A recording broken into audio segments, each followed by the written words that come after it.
Magandang oras mga kababayan, mga ka-Golden Boy. Nako, merong nababalita ngayon. Ang ulat ay galing mismo sa isang admiral sa Indo-Pacific sa pangalan na Admiral Paparo. Ang kanyang report ayon sa intelligence ng US ay ang China ay aatake na daw sa year 2027 ayon din dito kay Danica Awad ng Daily Jagran. Ngayon mga kababayan, ano bang nakakabahala kapag inatake ng China ang Taiwan? Inatake ng China ang Japan? Well, hindi malayong atakihin din tayo niyan dahil isa nga tayo sa parang tumatayo at lumalaban sa China kahit maliit na bansa ang Pilipinas. Dahil hindi tayo paaagaw hindi tayo papayag na basta kunin lamang ang karagatan dyan sa WPS at mga pulo-pulo. Kaya ang maganda dito kasi meron tayong treaty with Taiwan, treaty with Japan. Kaya nagbigay ang Japan ng malaking tulong sa Pilipinas. Ito yung pagbigay ng libre ng Abukuma, destroyers, warship ito ng Japan. Binigay lang yan. 6 yan, pero 5 lang ang kinuha ng Pilipinas. At walang kapalit. Ang kapalit lang ay kapag inatake ang Japan ay obligado tayong tutulong dahil meron tayong treaty. So ganun din kapag inatake ang Pilipinas, obligado na tutulong ang Japan at Taiwan dahil meron tayong treaty. Domino effect Kapag inatake sila, ganun din. Tatamaan tayo. Kapag inatake tayo, tatamaan din sila. Kasi magkapitbahay lang tayo. At sa grand plan ng China, ay hindi lang Taiwan talaga ang kanilang lusubin, kundi sabay-sabay yan. Lulusubin ang Taiwan, lulusubin ang Japan, at lulusubin ang Pilipinas. So yan yung nakakabahala dyan, mga kababayan. Kaya stand firm, di ba? Stand firm tayo kasi hindi naman tayo ang nangaagaw, hindi tayo ang nanggugulo. Tayo yung inaagawan ng teritoryo, tayo yung ginugulo. Ewan ko lang kay Marcoleta kung sang-ayon siya dyan na tayo ang ginugulo ng China. Kasi sabi niya, tayo ang nanggugulo Kasi kiniklaim natin ang WPS, walang WPS, sabi ni Marcoleta. Kaya kapag naagaw ng China ang buong Pilipinas, siguro si Marcoleta ay magiging isang senador ng China. Ewan ko lang kung tutuparin niyang mga promise na yan ng China sa mga senator na mga nandiyan sa Senado. Okay, so meron tayong balita dito courtesy ni Danica Awad ng Daily Jagran. Tungkol nga sa napipintong pag-aatake ng China sa Taiwan ngayong 2027, ito'y ulat ayon sa isang admiral ng US Navy sa Indo-Pacific, si Admiral Paparo. Well, ito ang video atin panoorin. 2027 is just around the corner, and some of the most senior military minds in the world are watching it like a countdown clock. We're talking about China, Taiwan, and a warning issued by a top US military commander that has been quietly reshaping defense strategy across the entire Indo-Pacific for the last 5 years. It is called the Davidson window, and whether you have heard of it or not, what happens inside this window could change the geopolitical order of the entire world. Stay with me because this is one of those stories that sounds like it belongs in a thriller, but it's completely frightening in real. So let us start with the basics. What exactly is the Davidson window? In 2021, Admiral Philip Davidson, then commander of the US Indo-Pacific Command, stood before the US Congress and said something that stopped the room. He warned that China could have the military capability to attempt to take control of Taiwan by 2027. Not that China would definitely invade, but that by 2027 it could have the capability to try. That single statement set on a chain reaction in Washington. Congress authorized billions of dollars in military aid for Taiwan, specifically tied to that 2021 to 2027 timeline. Military planners across the US, Japan, Australia, and Taiwan itself began recalibrating the entire defense postures around that date. Alright, so ang Taiwan ngayon ay talagang naghahanda na. Nung kahapon yata yon ay nagpasabog ng HIMARS ng US at hinarap sa China. doon pinasabog mismo sa malapit sa teritoryo ng karagatan ng China ang HIMARS na binili ng Taiwan sa Amerika. Hindi ko tiyak kung natuloy yung deal ni Trump na magbenta ng maraming interceptors, missiles interceptors sa Taiwan kasi nga ang gagamitin ng China ay mga ballistic missiles. Kailangan merong parang Iron Dome. Maganda sa Taiwan ay doon sila bibili sa Israel ng Iron Dome kasi subok na sa giyera. Pero ang Amerika ay meron ding mga taad, mga interceptors yun. Tomahawk, meron din. Yung taad at Tomahawk, yan ang pinakamagandang mga interceptors ng Amerika. At meron pang bagong pangalan na hindi natin nabanggit. Kaya dapat lang na maganda talaga ang Taiwan. Ngayon mga kababayan, ano ba kahalaga? Gaano ba kahalaga at bakit mahalaga sa China na makuha na nila ang Taiwan? Well, meron kasing timeline si Xi Jinping eh. Kasi kapag wala siyang achievement, ay tatanggalin siya ng mga elderly. Ito yung parang mga opisyalis ng China na matatanda.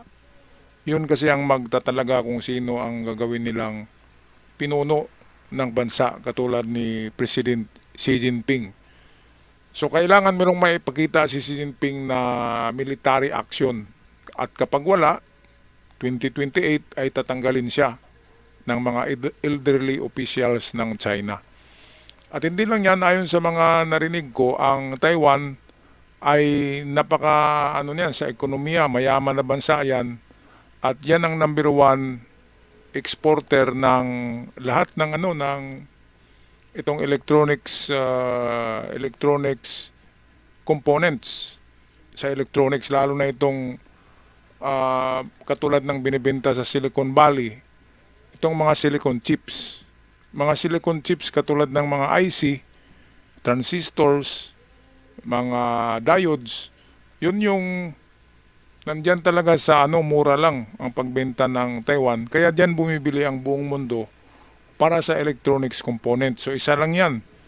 Pangalawa, kailangan kunin yan ng China kasi gusto nila na ang income ng Taiwan, ang taxes ay mapunta sa Communist Government of China. Pangatlo, na napaka-importante, ang China ay parang Pilipinas. Parang checkpoint. Natuchok ng Taiwan ang dumadaan galing ng Amerika, dumadaan sa Taiwan eh. Merong passage dyan na masikip, which is malapit lang sa ating mga isla rin sa Bataan, sa Basi Island sa Bataan, ay halos matanaw lang doon eh, makikita mo ng Taiwan. Kaya kapag nakuha ng China ang Taiwan, ma-choke niya parang choke point na rin yan, ng mga barko na dumadaan galing ng Amerika.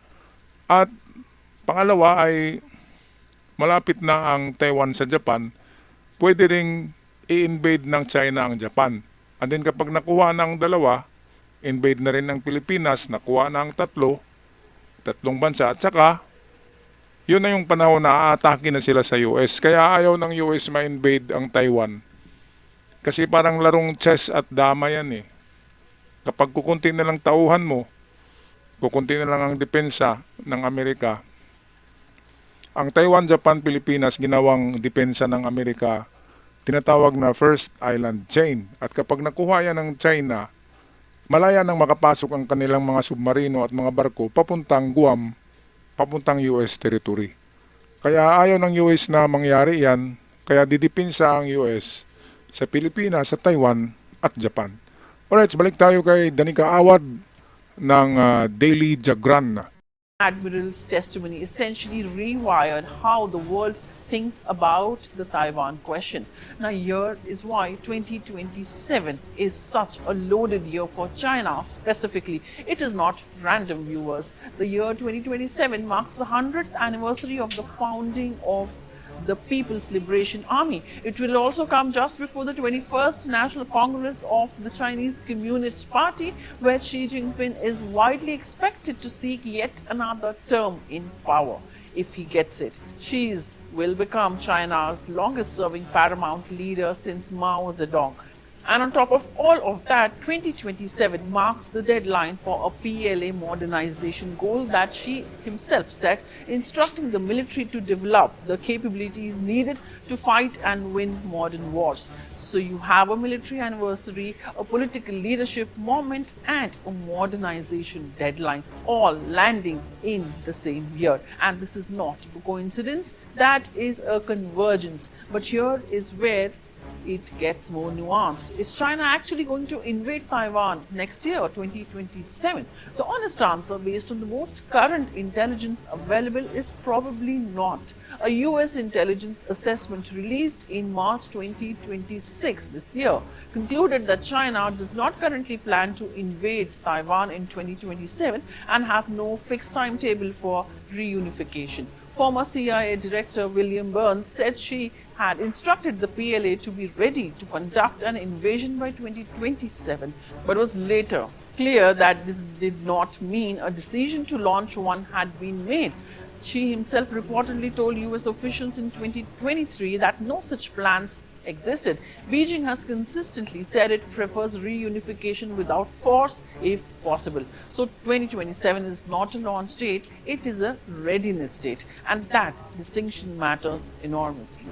So what is happening on the ground, though, is impossible to ignore. In late 2024 and through 2025 last year, China conducted a series of large-scale military exercises around Taiwan that included blockade simulations and encirclement drills. In December 2025, the PLA ran exercises called Justice Mission, specifically designed around scenarios of isolating and pressurizing the island.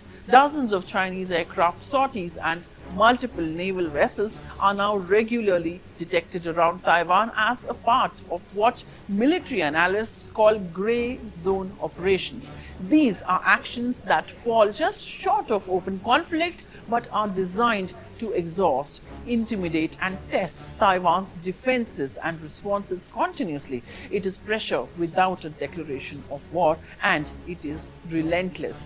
Taiwan, for its part, is not sitting still. It is planning to deploy high-mobility artillery rocket systems known as the HIMARS, along with other long-range strike assets on strategically critical outlying islands, including the Penghu and Dongye.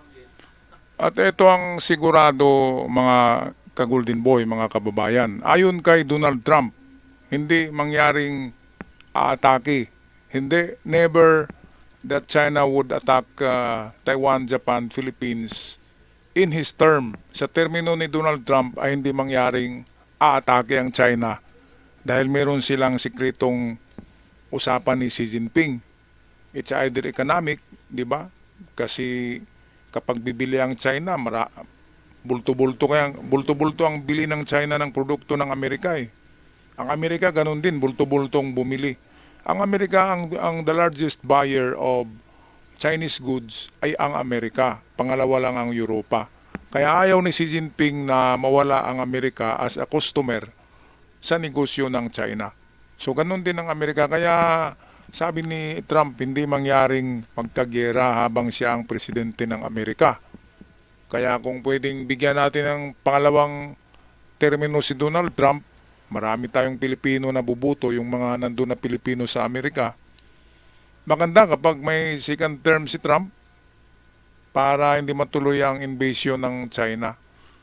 Kasi ang 2027 napakahalaga pala yan para kay Xi Jinping. Meron siyang mga promise doon sa mga old officials, mga elderly ang tawag dyan eh, na meron siyang gagawing pagbabago sa military ng China, merong achievement na gagawin sa 2027 dahil ito rin ay parang grand anniversary ng People's Liberation Army. Kaya merong show na ipapakita dyan. Ewan ko lang kung anong show yan, baka atake na nga yan sa Taiwan and then kapag papalag ang Amerika ay ihinto nila. Parang ganun eh. Parang ipa-feel muna nila na, oops, malakas kami. Atakihin na namin ang Taiwan. At kapag nandyan ang Amerika, ay madali lang naman kausap si Xi Jinping, di ba? Atras si Xi Jinping, importante mayroong show na naipakita sa mga elderly ng Chinese communist officials. Yun lang siguro yun sa tingin ko ang gagawin ni Xi Jinping. Hindi talaga makipagbakbakan yan. Kasi masisira ang ekonomiya ng China. Alam naman nila na talagang malakas ang Amerika plus nandyan pa ang Japan. Nag-iimbento ang Japan ngayon ng modernong armas eh. Merong tinatawag na electric grill. Hindi sumasabog yun. Kuryente lang yun. Kuryente lang pero napakalakas at napakabilis ng projectiles. Times 2 ang bilis sa projectile na kanyon eh. Kaya yun ang unang armas na makikita sa World War III. Electric rail gun ang tawag yun. Parang mga kanyon din yun pero electric ang nag-drive. Hindi sumasabog. Kakaiba no? Grabe. Plus 6th generation fighter jets. Mga makabago, hindi pa ginamit ngayon. Prototype pa, nandyan sa Japan. At lahat-lahat na lamang. Alam naman natin gaano ka-high-tech ang Japan kapag gumawa ng mga bagay. Okay, so 2027, palagay ko ay meron talagang mangyayaring show of forces, mga pagpasabog. Pero hindi tatagal ang gera. Sundo kaagad ang China sa US. Yan ang palagay ko kasi marunong sa negosyo yang si Xi Jinping eh. Parang si Donald Trump yan. Kalkulado lahat ang mga galaw niyan. Okay, tapusin na natin ang bidyong ito. Reports indicate Taiwan has been in continuous discussions with US on arms packages worth up to $14 billion.